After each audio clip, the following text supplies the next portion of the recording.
ఈరోజు topic concerns with respect to ABPS system in MNREGA. అంటే MNREGA స్కీమ్స్లో payments ఒకప్పుడు క్యాష్లో ఇచ్చేవాళ్ళు, ఇప్పుడేమో అకౌంట్లో ట్రాన్స్ఫర్ చేస్తున్నారు. సో అకౌంట్ ట్రాన్స్ఫర్ చేయాలంటే నీ జాబ్ కార్డ్ ప్రొవైడ్ చేయాలి. అక్కడ వరకు బాగానే ఉంది. కానీ కొత్త రూల్ ఏం చెప్తుందంటే నీ జాబ్ కార్డ్ తీసుకుపోయి నీ ఆధార్ కార్డ్కి లింక్ చేయాలి. ఫస్ట్ పాయింట్, నీ ఆధార్ కార్డు బ్యాంక్ అకౌంట్కి లింక్ ఉండాలి.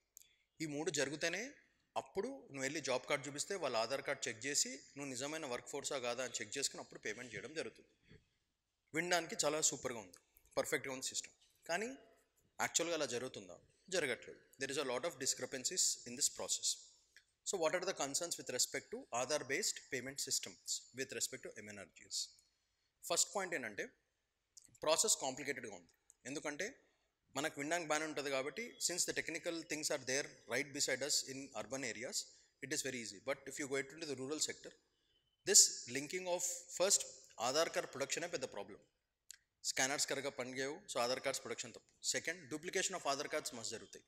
సో ఎవరో పని చేస్తారు, ఎవరో కష్టం ఎవరో తినేస్తారు, అదొక ప్రాబ్లం.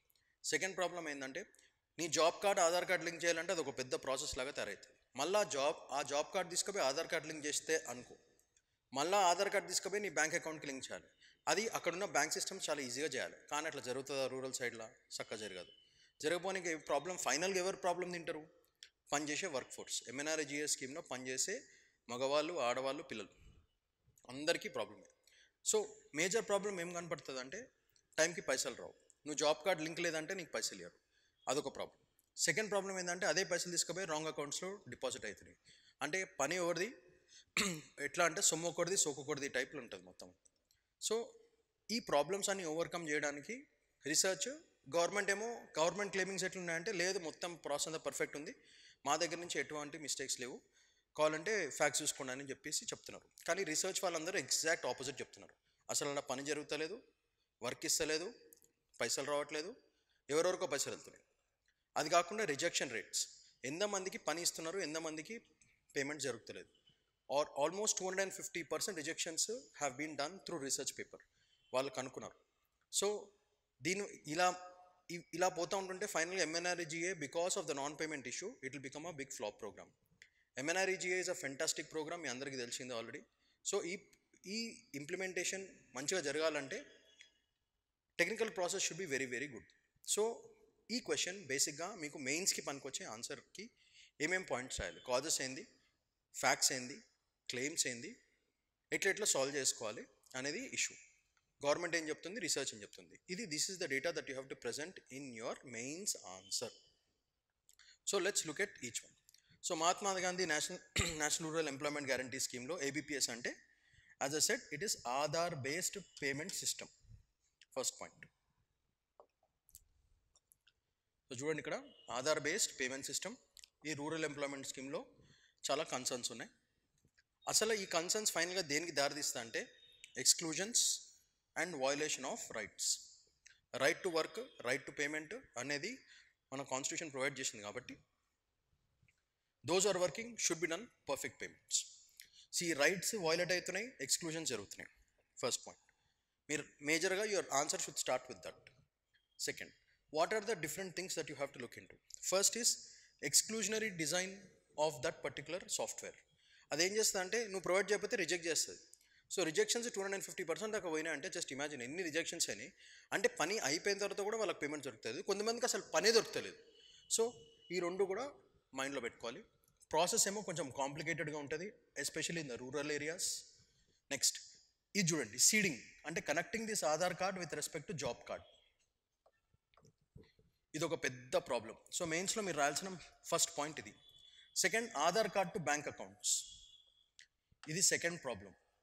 థర్డ్ ప్రాబ్లం, ఆధార్ ఈ మొత్తం లింక్ చేసిన బ్యాంక్ అకౌంట్స్ని ఆధార్ కార్డ్ ద్వారా you have to link it to the software mapper, ఇది మేజర్ ప్రాబ్లం. ఈ మూడు ప్రాబ్లమ్స్ మీ ఆన్సర్లో ఫస్ట్ మెన్షన్ చేయాల్సిన పాయింట్స్. ఫస్ట్ ఏమో linking of Aadhaar card to job card, మళ్ళీ job card to bank, Aadhaar card to bank account, ఈ రెండు తీసుకొని మళ్ళీ సాఫ్ట్వేర్లో మ్యాప్ చేయాలి. ఈ మ్యాపింగ్ సరిగా జరుగుతూనే మీకు పేమెంట్ జరుగుతుంది. సో ఈ మేజర్ దీంట్లో టెక్నికల్ గ్లిచెస్ చాలా ఉంటాయి, దానివల్ల పేమెంట్ సరిగా జరుగుతలేదు, వర్క్ సరిగా వస్తలేదు. Next, errors. సాఫ్ట్వేర్ అంటేనే it is filled with lot of errors. ఒక చిన్న మిస్టేక్ జరిగినా మొత్తం ప్రోగ్రామ్ రన్ కాదు, సో డేటాబేస్ క్రియేట్ కాదు. సో దానివల్ల వచ్చిన ప్రాబ్లం ఏంటంటే ఎక్స్క్లూజన్స్ జరుగుతున్నాయి, అంటే తీసేయడం. సో ఎర్రర్స్ వల్ల వచ్చిన ప్రాబ్లమ్స్ ఏంటంటే ఫస్ట్ డినైల్ ఆఫ్ వర్క్. చూడండి, denial of work, wage non payment జరుగుతుంది, funds directed to the wrong account. These are the major things that you have to mention. ఈ 3 points should be the points that you have to mention with respect to potential errors. ఒక software glitch జరగడం వల్ల 3 major problems జరుగుతున్నాయి, which is finally affecting the work force and their families. అందరికీ problem అవుతుంది ఈ technical glitches వల్ల. So మనం mention చేయాల్సిన పాయింట్స్ ఇవి. నెక్స్ట్ మేజర్ పాయింట్స్ మనం రాయాల్సింది ఏంటంటే, గవర్నమెంట్ క్లెయిమింగ్ ఎట్లా ఉందంటే, ABPS eliminate duplicate job cards చేస్తారంట, రెడ్యూస్ పేమెంట్ డిలేస్ చేస్తారంట, అండ్ లోవర్ రిజెక్షన్స్. ఇవన్నీ గవర్నమెంట్ చెప్పే క్లెయిమ్స్ ఇవన్నీ. కానీ యాక్చువల్గా రీసెర్చ్, ఈ ప్రాసెస్ని కరెక్ట్గా రీసెర్చ్ చేసి సైంటిస్ట్ మాత్రం వాళ్ళు ఏమంటున్నారంటే, వాళ్ళు చెప్పేదానికి ఎగ్జాక్ట్గా ఆపోజిట్ జరుగుతుంది. అంటే డూప్లికేట్ కార్డ్స్ క్రియేట్ అవుతున్నాయి, అంటే డబ్బులు పని ఒకటిది, డబ్బులు ఇంకోటివి. సెకండ్, వర్క్ వస్తలేదు వాళ్ళకి first because of this. And reduce payment delays, అసలు మొత్తం పేమెంటే రావట్లేదంటే పేమెంట్ డిలే అయింది, మొత్తం డిలేనే అయిపోతుంది కంప్లీట్గా.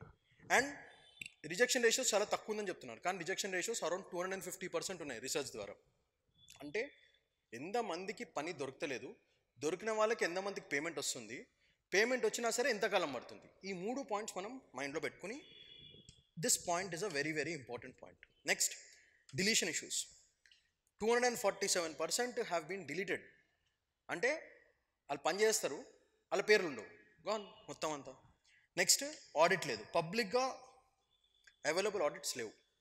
సో పబ్లిక్ ఆడిట్ లేదు అంటే that clearly shows there is no transparency, there is no accountability. దీనివల్ల ఒక గవర్నమెంట్ సిస్టమ్ అంతా కూడా ఫ్లాప్ అయ్యే ఛాన్స్ చాలా ఉంది. నెక్స్ట్ మేజర్ ఇంకొక పాయింట్ మనం రాయాల్సింది ఏంటంటే, misrepresentation of research findings. Research చేస్తారు, ఆ రిపోర్ట్స్ బయటకు రానియరు, వచ్చిన ఫైండింగ్స్ కూడా ఉల్టా చేస్తారు, గాన్. So they are all misrepresenting the research findings. Efficiency చూసుకుంటే ఏబిపిఎస్ ఎఫిషియన్సీ యాక్చువల్గా 100% ఉండాలి, కానీ it is not even close to 40%. అంత దారుణంగా ఉంది ఏబిపిఎస్ సిస్టమ్ వల్ల. It is not the system, it is the implementation process which is the problem because of technical glitches. So అవి మనం తొందరగా సాల్వ్ చేయకపోతే this will become a huge problem. So efficiency between ABPS and account based systems.